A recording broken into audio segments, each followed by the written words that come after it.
Halo guys.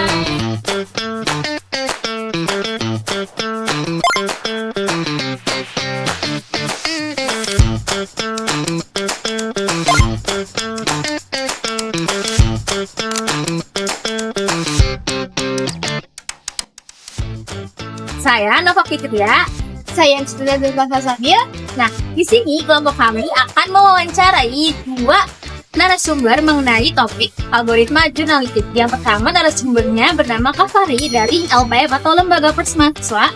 Dan yang kedua ada Kak Mukhtar dari Kumparan yang sudah bekerja selama 5 tahun. Nah, gimana sih tanggapan kedua narasumber kita mengenai algoritma jurnalistik? Mari kita lihat tanggapannya, let's go. Nih.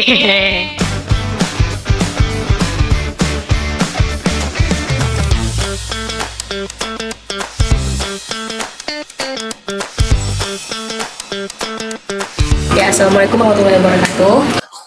Di sini kita akan melakukan wawancara kepada narasumber kita.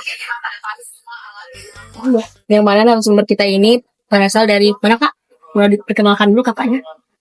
Halo semua, saya Fahri. Saya mahasiswa Universitas Singa Berbangsa Karawang, jurusan Ilmu Pemerintahan. Saya juga anggota dari Lembaga Mahasiswa Unsur. Bisa Aziz, sini kita ada tugas untuk wawancara tentang algoritmanya. Dan satu lagi ada teman saya di sana. Saya dia yang akan mendampingi Filzer. Ya, pertama ya Kak, kita bakal nanya, kenapa sih Kakak tuh tertarik untuk jadi jurnalis, kayak terjun ke dunia ini tuh kenapa Kakak tertarik? Apa sih motivasi untuk Kak Fahri sendiri gitu? Kalau terjun di dunia jurnalis kan berarti konteksnya di sini gabung LPM ya. Oh iya. Kalau gabung LPM tuh alasannya karena saya kuliah maunya jurusan film dan televisi tapi gak direstuin sama orang tua. Jadi coba cari. Itu kan belum ikhlas tuh soal penolakan dilarang kuliah film dan televisi. Pas kuliah itu coba nyari pelampiasan. Kira-kira apa ya yang mirip-mirip sama jurusan yang gue mau.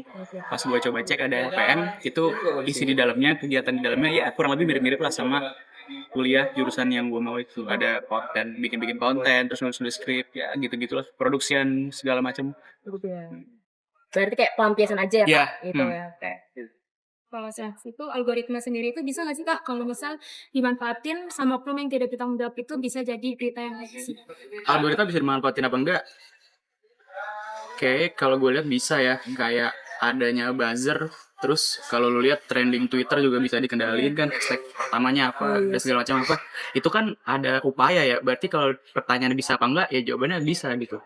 Terus buat dimanfaatin nyebar hoax juga bisa, karena kan kita nggak ada yang tahu tuh sih.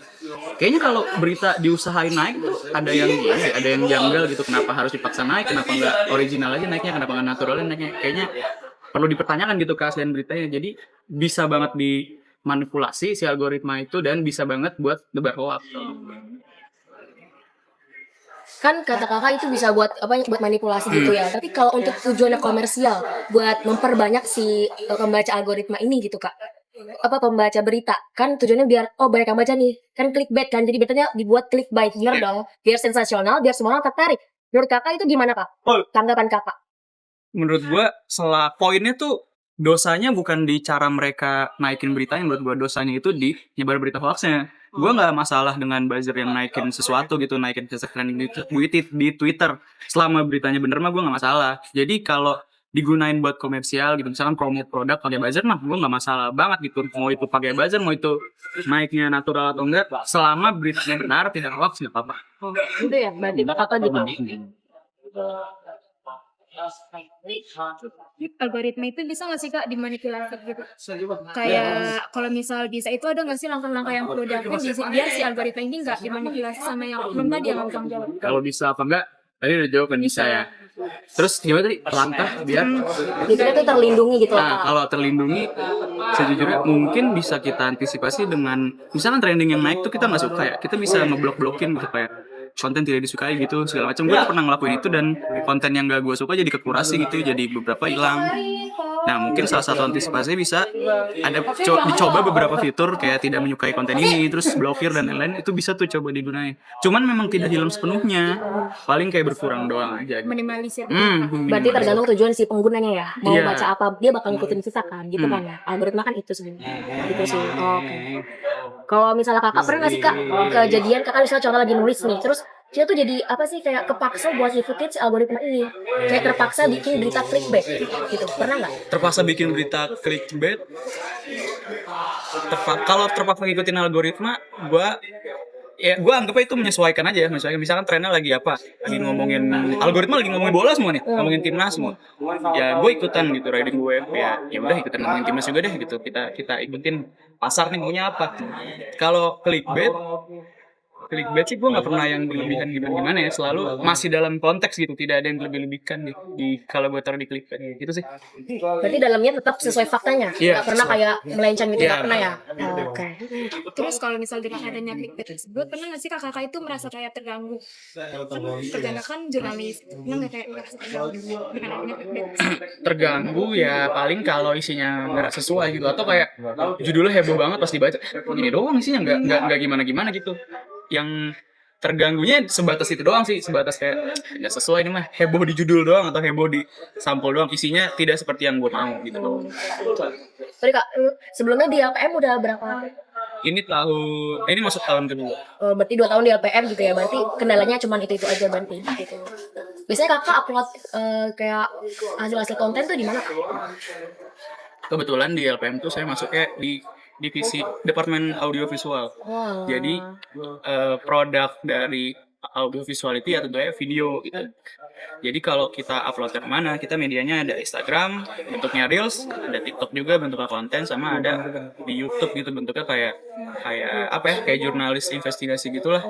Gitu. Kalau di TikTok ya itu kita ngomongin algoritma. Kalau yang kita ngelihat algoritma tuh ya di TikTok tuh kita contohnya kita ngikutin TikTok lagi apa sih pasaran, trennya apa, kita ikutin kontennya, cuman menyesuaikan dengan kita yang ada di dunia pers gitu, tentang kan biasanya kalau TikTok kan konten yang mencoba relate ya sama apa keadaan, sama kita pun begitu. Terus kalau di Instagram kita ya sama, kita coba cek Reels nih lagi apa, misalkan Reels isinya lagi Q&A semua, yang kita coba ikutan Q&A juga, cuman ya seputar kampus lagi, seputar pers lagi. Kalau YouTube itu kita isinya durasi yang agak panjang lah, karena kan tadi gue bilang jurnalis investigasi ya. Kayak terakhir tuh kita ngomongin apa ya di YouTube, ngomongin soal ini. Kalau lu tahu di Kerawang tuh ada kayak perumahan gede, cuman terbengkalai gitu. Perumahan gede banget dah, cuman nggak ada isinya aja. Kita coba cari tahu ini kenapa nggak ada isinya, ini kenapa sejarahnya, ngapain dibikin gitu. Kalau ada apa, nggak, ujung-ujung nggak dapatin itu. Bedanya kenapa kita upload di TikTok, bedanya apa di Instagram, bedanya apa di YouTube. Berarti ada setiap konteksnya setiap ini ya, platform gitu ya. Kalau boleh tahu kak, kakak apa namanya udah upload gitu ya kak. Udah ada keuntungannya belum kak selama 2 tahun di LPM ini? Keuntungan buat gue pribadi apa keuntungan buat LPM? Buat LPM atau buat kakak pribadi juga bisa. Kalau jelasin. keuntungan buat pribadi tentu saja pelampiasan saya tercapai yang tadi saya cerita di awal. Setidaknya saya tidak sengsara banget kuliah di jurusan yang gak gue mau banget gitu. Seenggaknya gue kelar kuliah ke LPM masih ada kerjaan yang gue suka gitu, nulis skrip gue suka, jadi talent gue suka, bikin konten gue suka gitu. Itu apa namanya, inputnya buat gue juga jadi bisa nulis skrip, gue juga bisa belajar ngedit dikit-dikit, gue juga bisa main kamera dikit-dikit, itu inputnya buat gue. Kalau inputnya buat LPM tentunya karena kita independen ya, nggak nyari untung gitu, orientasinya bukan uang, ya orientasi kita engagement. Ya kita kalau beritanya rame itu aja udah cukup gitu buat kita, jadi kita nggak ngambilin uangnya, kita bikin berita, nulis beritanya didengar gitu, syukur-syukur. Misalkan kita bikin kritik apa soal jalan misalkan, engagement lumayan rame, terus juga banyak yang komen, oh iya gue setuju. Sampai situ juga kita udah puas gitu. Lebih jauh dari itu, kritik yang kita sampai nyampe gitu ke rektorat, misalnya kita ngomongin jalan, habis itu jalannya diberesin, ya itu sampai situ apa ya, keuntungan yang kita punya. Berarti kalau berupa uang itu belum. Nah, sebenarnya ada kayak media partner gitu. Media partner misalkan kalian komunikasi ya, kan kalian komunikasi ngadain apa kemarin CE misalkan. Iya. Kemarin ngadain CE, kita media partner sama kita diberitain lah. Ada beberapa syarat yang harus dipenuhi kalau mau kerja sama kita, salah. Yaitu kerjasama misalkan menambah 30 follower kita, gitulah kurang lebih. Tapi kalau lu nggak mau nambahin follower kita 30, nggak mau ngajak teman-teman lu 30 orang buat follow kita, nggak apa-apa. Tapi ada nominal yang harus dibayar. Nah paling keuntungannya dari situ. Paling gitu aja ya. Iya. Kalau Sejauh ini Oh sama jualan merch. merch, ada merchnya ya? Ada. LPM. Dibeli guys merch LPM nih. Terus kalau berarti capek gak sih Kak? Jadi kan kalau udah ngelakuin kesini. Kalau capek ya capek. Kayak proses produksi video kan lumayan panjang ya. Ngide dulu kita mau bikin apa. Dari ide aja udah capek karena kan nggak semua sepakat sama ide kita maunya A, yang lain kayak bagusan B, yang lain lagi kayak bagusan C, tapi A-nya dikinin aja. Di ide aja udah capek gitu. Fix ide udah dapat, sudah nggak ada perdebatan, masuk ke produksi gitu. Ngerekam dan lain-lain, nyari angle dan lain-lain. Udah kelar ngerekam masih ada lagi kan pra produksi, masih ada ngedit dan lain-lain. Baru tayang gitu. Itu semua rangkaian sebelum produk video jadi itu semuanya capek. Take video, ngedit itu semua tuh capek. Tapi kalau pertanyaan capek, tapi syukurnya gue happy gue ngelakuinnya. Jadi seenggaknya gue capek, tapi outputnya ya gue happy gitu. Jadi kelar kuliah, balik ke sekre, ada yang mau gue lakuin dan ada alasan gitu buat gue ngerjain sesuatu, tapi gue happy gitu. Kalau boleh tahu tuh selama kakak jadi jurnalis, ada nggak yang ngerasa kayak kuliahnya terganggu di dalam akademik? Kuliahnya terganggu sebatas ya ada beberapa kali kayak job desk gue, khususnya tugas sebagai mahasiswa kayak bikin makalah apa berdampingan sama deadline gue diminta ngedit sama kepala divisinya gitu. Ya ada kadang beberapa, cuman syukurnya gue masih bisa ini lagi masih handle. Sama ada beberapa, bukan ada beberapa sih, ada sesekali waktu itu jadwal gua kuliah sama jadwal gua liputan nabrak. Kayak kalau lu tahu demo kemarin tuh yang peringatan darurat, itu gua datang ke demo itu buat bikin live report. Cuman di hari yang sama gua ada kuliah. Syukurnya LPM bisa ngasih gua surat tugas. Jadi gua tidak dihitung absen, dihitungnya dispen ya. Jadi secara tugas beberapa kali gua ada yang barengan tugas ngedit sama tugas kuliah. Terus secara perkuliahan, mata kuliah ada beberapa mata kuliah yang gue bolos karena LPM, cuman karena si LPM bisa ngeluarin surat tugas, gue kayak dihalalkan bolos gitulah kayak buat nugas itu. Berarti sejauh ini masih aman lah ya? Iya masih aman. Oh gitu aja Kak, cukup udah pertanyaan kita guys. Terima kasih ya Kak, Sama-sama. meluangkan waktunya. Sama-sama. Sukses selalu untuk kuliahnya dan karir jurnalisnya juga. Oke. Terima kasih.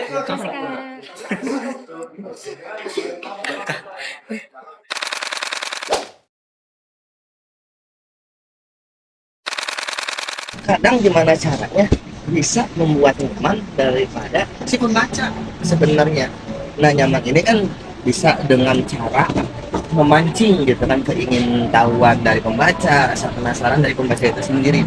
Nah kunci dari menulis itu kan semakin bagus tulisan orang pasti akan menimbulkan banyaknya orang penasaran terhadap penulisan kita sendiri. Nah kadang sebenarnya ya kalau yang hari ini jadi fokus bahasannya jurnalistik ini bisa dikorelasikan dengan tingkat baca ya masyarakat Indonesia sebenarnya. Yang bagaimana cara kerja? Nah bagaimana sih cara kerja jurnalis dalam menyebarkan berita dengan baik kepada publik gitu kan? Mantap. Sebenarnya gini, dalam dunia jurnalis itu pertama ya kita bisa menyebarkan informasi ke publik gitu kan secara menyeluruh gitu kan, itu karena tulisannya yang bagus, dan yang kedua itu karena medianya yang besar. Bener. Iya. Berarti semakin media itu besar, semakin sering dilirik oleh... Iya, karena kan ada traffic kan. Iya, traffic pembaca gitu kan. Pengunjung gitu kan, jumlah pengunjung gitu kan yang datang mengunjungi website berita tersebut kayak gitu. Nah, kayak misalkan mungkin untuk media lokal nggak semua ya gitu kan. Tapi media lokal kan ada sekarang beberapa media lokal yang memang tidak berbadan hukum gitu kan ya. Media-media inilah gitu.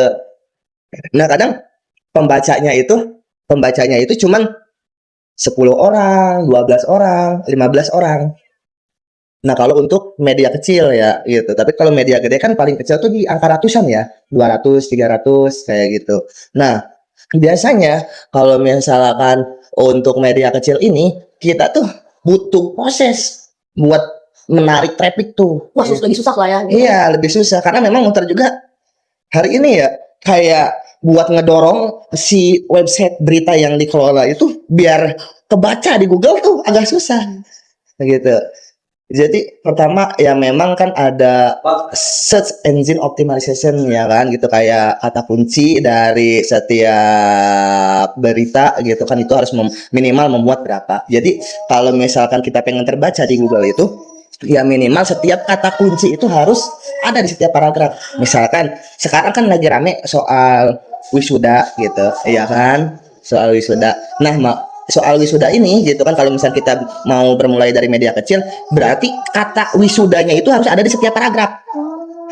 Wisuda Unsika gitu, misalnya Universitas Singapura Bangsa Karawang menggelar gitu kan wisuda gitu yang keberapa gitu. Terus di paragraf keduanya wisuda ini diselenggarakan gitu kan, ataupun melibatkan berapa mahasiswa gitu kan. Nah terus judulnya pun harus ada kata kunci yang sama, jadi kata kuncinya itu harus ngambil dari judul. Misalkan di judulnya itu kan wisuda, berarti ke bawahnya itu harus ada kata-kata wisuda. Jangan ke bawahnya sudah ada kata wisuda, di judulnya nggak ada kata wisuda, justru itu akan susah. Kita nulis di website tuh gitu kan, ada yang dinamakan dengan SEO-nya. SEO tuh kan kalau SEO-nya bagus itu tuh kayak ada ini apa feature hijau gitu. Terus kalau misalnya SEO kata kuncinya jelek itu feature-nya warna kuning. Terus kalau misalkan feature-nya kalau misalkan lampunya gitu kan warna merah, ya memang konteksnya itu keywordnya jelek. Itu pakai AI atau apa, Kak? Enggak, langsung ada di website berita tuh kayak gitu. Oh gitu. Iya, sebenarnya sekarang tuh. Jadi udah enak Kedetek gitu. gitu ya? Kedetek. Nah, justru kalau misalkan itunya merah gitu kan, si link tuh nggak bisa menampilkan gambar. Terus mana lagi sih? Oh iya, yang berita gede, yang untuk media besar ya. Nah, kalau media besar tuh sebenarnya dia tuh ada orang khususnya di redaksi yang buat ngurusin soal si kata kuncinya. Itu ada sendiri tuh. Iya, jadi kalau media lokal kan kita yang nulis, kita yang edit, kita yang mikirin kata kuncinya. Upload yang kalau nulis upload. juga sendiri. Cepet gitu kan. Iya ya. Terus yang kedua itu mungkin untuk media nasional. Kalau media nasional itu udah jelas skopnya masing-masing. Sebenarnya lebih enak tuh di media nasional kayak gitu, kayak di iNews, kayak di Kumparan, kayak di Detik, kayak di Kompas, Tribun gitu kan, Warta Kota kayak gitu, kayak Sindo, Kezon gitu. Itu kan lebih enak lah ya gitu. Mereka karena memang rata-rata itu mereka tuh udah tahu gitu kan, bahkan sebelum kita masukin gitu kan ke web tuh gitu kan, tanpa melihat dari si ini apa sih, ada lampunya gitu kan, itu teh namanya lupa muter ya, buat kualitas SEO-nya itu. Tanpa mereka masukin ke situ mereka udah tahu ini nilai SEO-nya tuh jelek, jadi punya naluri jurnalistik tersendiri kalau orang redaksi itu. Kalau media-media nasional tuh gitu ya memang tadi gitu kan kata kuncinya gitu kan di bawah gitu kan, itu nggak sesuai dengan yang ada di judul gitu. Ya itu yang pertama. Mungkin karena udah menguasai juga ya Kak, jadi kayak punya naluri Kayak tersendiri. gitu, betul. Terus kalau misal algoritma kan itu kayak dari yang tadi Kakak jelasin kayak udah bisa dimanipulasi ya kan. Kalau misalnya itu Kakak ada nggak sih tips tersendiri untuk melindungi publik dari manipulasi algoritma tersebut? Nah kalau misalkan dari clickbait ya yang tadi ya, biar tidak mudah termanipulasi. Sebenarnya kalau beberapa pelaku jurnalis juga kadang ya melakukan hal itu gitu, kadang cuman ya catatannya gitu. Dan dalam undang-undang pers itu kan ada yang menyatakan bahwa apabila berita tidak benar ya maka berita tersebut harus direvisi kan sebenarnya gitu.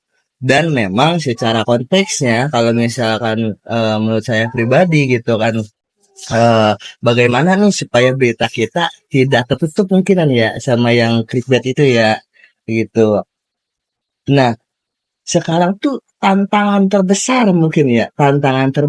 gitu ya dari jurnalis itu sebenarnya ya media sosial tersendiri. Kayak Instagram dan lain-lain. Gitu. Sekarang kayak bahan berita muncul dari mana coba? Instagram ya. Instagram. Iya. Berita viral muncul dari mana? Instagram, TikTok. Twitter, ya. Iya kan? Atau X ya sekarang bukan ya. Ya, Iya. Kayak gitu kan biasanya itu jadi bahan. Iya, bahan Bahan beritanya. beritanya. Karena memang sekarang tuh kalau menurut saya pribadi ya, kita kan kemarin sudah masuk ya ke revolusi industri 4.0 ya, yang dimana manusia itu tidak pernah lepas daripada gadget. Nah, di dalam gadget itu kan banyak sekali kan fasilitas sosial kan yang berbentuk aplikasi gitu kan, untuk menghubungkan mereka dengan orang lain ataupun ke publik langsung kan, hingga akhirnya ya memang mencurahkan lah pandangan-pandangan mereka tentang suatu fenomena tertentu gitu kan, ya kan. Hingga akhirnya ya memang ketika memang pandangan mereka mencurahkan tentang fenomena tersebut itu agak sedikit keliru, hingga akhirnya kan dianggap oleh banyak orang bahwa oh ini kayaknya lebih masuk akal, ini masuk kayaknya masuk logika nih, bisa diterima gitu kan, hingga akhirnya terus di share kan, pada akhirnya kan bisa menimbulkan kan ya berita bohong dan berita yang benar. Nah, di situ kadang ya tantangan jurnalis itu di situ. Gitu kan. Kadang jurnalistik ketika memang hal itu langsung lah muncul peran jurnalistik gitu. Apa saja langkah-langkah yang dapat diambil untuk melindungi si berita tersebut dari berita-berita clickbait atau hoax itu Kak? Iya, kita lebih banyak membuat suatu berita fakta. Biar ngalahin si yang hoax. Iya, Jangan mau kalah kebenaran. kayak gitu. Benar-benar. Oh. Dan satu lagi kita harus teman-teman tahu, yaitu kayak lebih meluruskan lah gitu kan pandangan-pandangan Pernah sebenarnya. nggak jadi yang kayak pertama? Hah? Pertama yang menyaksikan fenomenanya jurnalis tuh. Pernah nggak? Pernah. Oh iya. Pada saat itu tuh udah denger belum yang dokter Wayan, berita dokter Wayan yang rumah dokter kayak terbengkalai gitu. Belum kurang tahu tuh Kak. Ya, bisa di search di ini Oh, iya. di Google. Ayo coba. Uang kumparan. Dokter Wayan aja, dokter Wayan Karawang. Oh, itu di Karawang Kak. Iya. Ini kan kata kuncinya. Terus muncul. Udah kan ada kumparan, iya, ada nggak? Ada. Ada kan, banyak kan? Tinggal di searching di beritanya. Oh. Dokter Wayan Karawang praktik di rumah mewah terbengkalai. Nah itu, Oh iya. itu kan viral. Oh iya. Lo nggak tahu kalau namanya Wayan? Nah itu kan, di situ tuh kan ada faktanya, ada bohongnya. Oh iya nih 8 fakta. Bohongnya, Apa? rumah dokter Wayan jadi sarang ular. Oh iya. Iya, faktanya gitu kan, faktanya gitu. Rumah kadang terlihat gitu kan ular berada di dalam rumah dokter Wah. Wayan, Kadang. tapi tidak ada sarangnya gitu. Hiperbolapol. Agak kayak Iya, tapi kan itu kan menarik buat masyarakat. Emang iya ada sarang ular, tapi emang sering saya melihat di situ keluar masuk ular. Iya kan? agak kayak Make sense lah. Iya. Buat dijadiin. Nah kan itu kan salah satu gitu. Nah, jadi Oh, iya, gak gampang iya. percaya nih. Iya. Oh, iya di situ. berarti ini termasuknya kayak gini clickbait atau enggak? Kalau menurut kakak? Iya kalau misalkan yang enggak kan sebenarnya clickbait tuh kan. Coba didefinisikan enggak? Saya baca nih ya. Salah satu Clickbait tuh kan judul beritanya sama isinya tuh nggak sesuai gitu loh dan cuman iya. sensasional aja sih Iya. judulnya. Iya, tapi dalam clickbait itu dijelaskan bahwa kadang juga nih istilah yang mendeskripsikan sebuah judul berita yang terlibat menjanjikan dan provokatif untuk menarik perhatian membaca, padahal isi berita tersebut seringkali tidak sesuai. Kalau seringkali berarti kan ada yang sesuainya, ada yang tidaknya. Kayak gitu, yang seringkali berarti lebih banyak yang tidak sesuainya kayak gitu. Nah, terus tadi pertanyaannya apa? Kakak sebagai jurnalis kak, algoritma termasuk membantu atau Membantu lah. nggak penting? Jelas. Membantu banget ya. Iya. Jelas lah, karena memang kan sebenarnya gini, website itu kan ada AdSense. Iya, ada loh.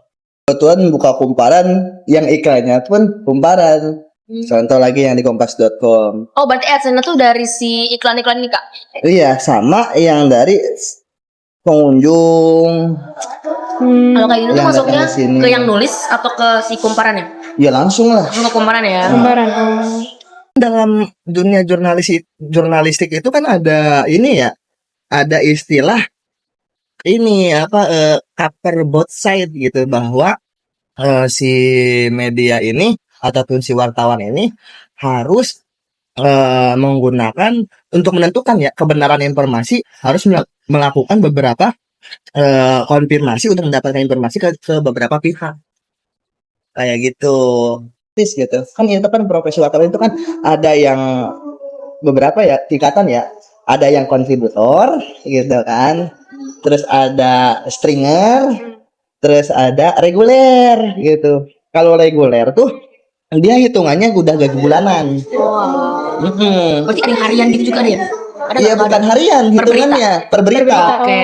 Gitu. Berarti kayak Nah, berita kalau per jadi berita gaji. itu gitu kan dia masuknya yang kontributor dan stringer. Oh, itu namanya. Bedanya gini, kalau kontributor dia belum reguler gitu kan, tetapi dia memang per berita. Kalau misalkan kumparan gitu kan 60.000 per beritanya kayak gitu. Terus misalkan ini ya, mungkin nggak tahu angka yang di lain gitu. Saat menyebarkan berita aku pernah tertimbun gitu kan sama Iya. berita apa Clickbait atau hoax. clickbait gitu. Pernah. Pernah. Iya. Pernah antara yang kayak gitu. Kayak fakta yang nggak sesuai lah gitu. Kadang justru malah kita jadi kena proyeksi itu. Kita malah kena proyeksi itu. Terancam gitu ya berarti Karin. Terancam nggak tapi? Iya, terancam nggak Kak? Bukan terancam, tantangan mungkin ya. iya. Jadi kita Cuman nggak ketiban. iya, karena memang sekarang masyarakat tuh udah menuju insan jurnalis sebenarnya masyarakat. Iya benar. Iya, sok dilihat netizen pas waktu dulu Verdi Sambo pada investigasi semua. Iya. Padahal bukan jurnalis bukan apa-apa cuman lagi gabut aja deh. Iya. Iya benar. Oh, Iya. Gitu ya.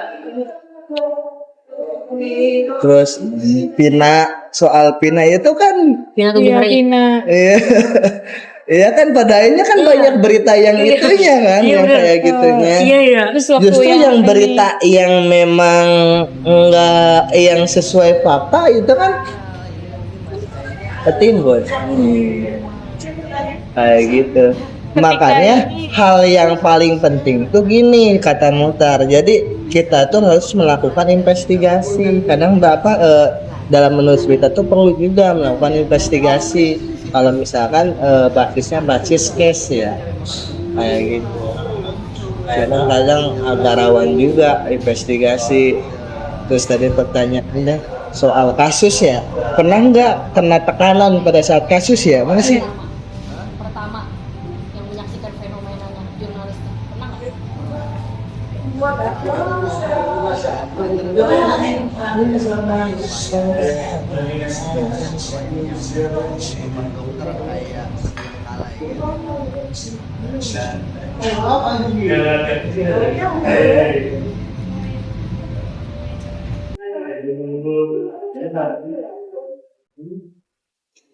Itu. Nah, jadi intinya bagaimana cara kerja jurnalis menyebarkan berita dengan baik kepada publik ya memang secara tulisannya harus sesuai dengan fakta. Terus kalau memang basis website gitu kan kata kuncinya diperhatikan atau engine optimalisasinya. Terus intinya ya. Terus yang kedua apakah algoritma dapat dimanfaatkan untuk menyebarkan berita hoax dan tidak berkualitas, tentu dapat dimanfaatkan hal itu gitu kan untuk penyebaran berita hoax kayak gitu. Apa saja langkah yang dapat diambil untuk melindungi publik dari manipulasi algoritma, yaitu dengan membuat suatu berita yang memang sesuai faktanya. Terus yang keduanya memberikan edukasi terhadap masyarakat, dan ini juga diperlukan peran-peran organisasi jurnalistik ataupun profesi kewartawanan kayak PWI, kayak IJTI, kayak SMSI, itu kan mereka berperan untuk memberikan edukasi terhadap masyarakat. Terus bagaimana cara meminimalisir kerugian yang dialami? Ya memang dengan menyajikan dengan beberapa berita, terus sama workshop juga kayak gitu. Apakah pekerjaan jurnalistik terganggu dengan berita clickbait yang merajalela? Kalau misalkan terganggu masih ya sebenarnya ya semua juga merasa terganggu kayak gitu. Cuman ya catatannya ketika kita merasa terganggu kita mampu untuk merasa bersaing. Itu catatannya berarti ketika memang ada berita clickbait untuk melawannya ya berarti kita harus menyediakan dengan berita-berita yang sesuai kayak gitu.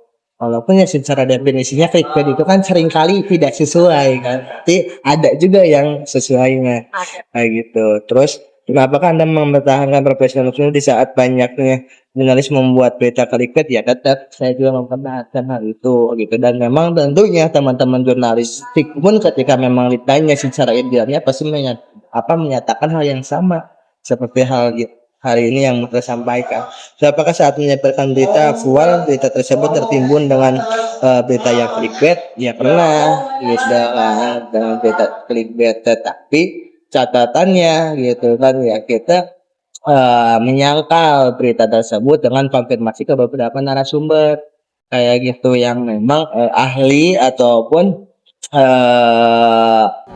saksi lah di lapangan kayak gitu. Apakah jurnalistik pernah menulis berita yang tidak sesuai fakta untuk mengejar algoritma? Jurnalistik, wartawan yang nggak menulis kadang untuk menarik dari redakturnya pun menulis hal itu. Kadang. Biar cepet naik nih berita gitu ya. Gitu. Udah nggak ada bahan. Kadang di redaksinya enggak, di jurnalistiknya dari wartawannya yang menulis kayak Yang gitu. begitu ya. Berarti oknum-oknum aja ya. Ini oknum aja sih. Gitu. Ya. Sudah berapa lama Anda bekerja di bidang ini? 2019 berarti ya. Sampai sekarang tinggal oke. sampai tahun 2024. Apakah Anda pernah mengalami kesulitan saat menghadapi situasi yang memojokkan para jurnalis? Pernah. Hampir berantem sama ketua DPRD. Mana tuh ceritanya? Gara-gara jadi anaknya itu melakukan kekerasan dalam rumah tangga. Anaknya. Anak ketua Oke. DPRD-nya. Ntar konfirmasi. Gitu kan. Dia ngejelasin faktanya, cuman yang dia jelaskan itu karena kan biasanya gini ya, kalau persoalan gitu kan itu ada kaitannya dengan urusan pribadi gitu kan ataupun masalah pribadi, biasanya kayak argumennya tuh nggak objektif, Oh gitu ya. justru subjektif gitu. Nah kadang di sini juga berita hoax tuh muncul. Itu makanya tadi kan ada harus kabar bocah tuh kita harus konfirmasi ke beberapa orang tuh di situ.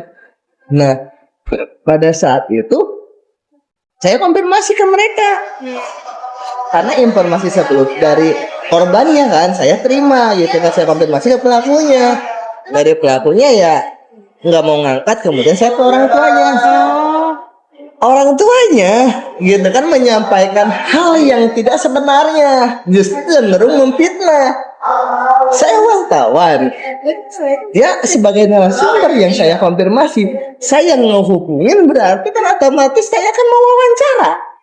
Di akhir kalimat tidak ada bahasan bahwa ini jangan dinaikin ya, nggak ada bahasan kayak gitu. Di rekamannya pun saya bilang gitu izin konfirmasi dan dia langsung menjelaskan aja tanpa saya bertanya. Kalau dia ya sharing ya. Gitu. Bener-bener. Gitu. Nah terus saya tulis gitu kan, saya tulis di berita gitu kan, marah-marah minta buat turunin beritanya. Makanya dari narasumber juga berpengaruh sebenarnya yang kayak gitu teh. Nih ketua DPRD anak ketua ya.